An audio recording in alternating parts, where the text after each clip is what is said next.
Thank you, Chair. I'd be remiss if I didn't acknowledge that Russia invaded the sovereign country of Ukraine 4 years ago today. May we keep our focus while we continue to learn the tactics that will keep civilians safe and continue our readiness in the fight of good versus evil. I want to welcome Assistant Secretary Ingram, General Rime, and my friend General Mohan. Someone who, before this very hearing today, shared some great memories of you and your wife when you were stationed in Rock Island, and we are thankful for your service as a Quad citizen, I would say.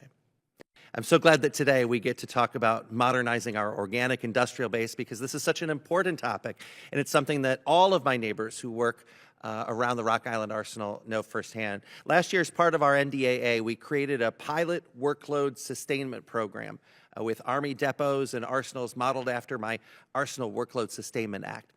The House and the Senate include this language because having a more predictable workload is critical to sustaining our OIB workforce and meeting the dynamic needs of our warfighters. It's a proven model. It builds off of successful public-private partnerships like the one that we have at Rock Island's JMTC and AM General. For Assistant Secretary Ingraham and as well as General Mohan, could either of you comment on the timeline for developing guidance on implementing Section 348, as well as any guidance, formal and informal, that you are providing to OIB leadership to encourage that we have more partnerships in the future? Sir, I would just point directly to the Organic Industrial Base Integration Cell that we have established in the Pentagon. That is a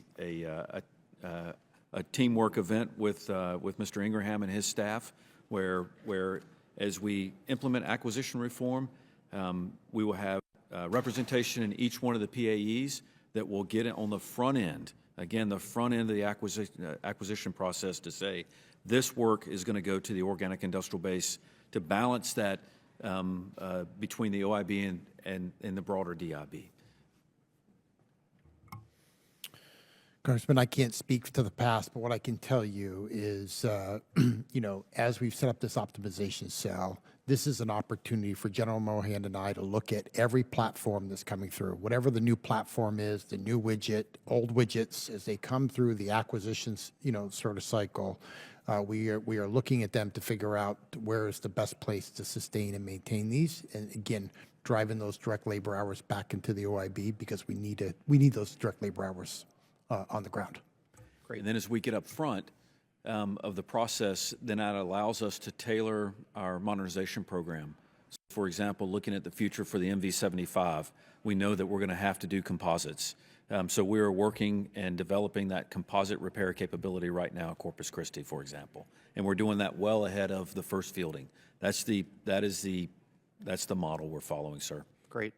I've been really encouraged by the Army's efforts to establish Foundry and meet its goal of 3D printing 10,000 drones per month. I'm especially glad to see that the Army is leveraging the Additive and Advanced Manufacturing Center for Excellence at Rock Island Arsenal, and it's important that it remains part of Foundry. General Mohan, can you comment more on the ecosystem that AMC is setting up to support Foundry?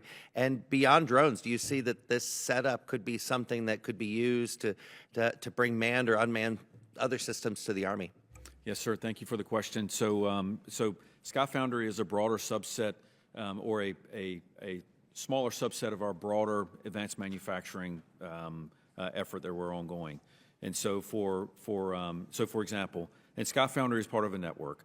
And the equipment that we're and the capability that we're building as part of that are useful for other things.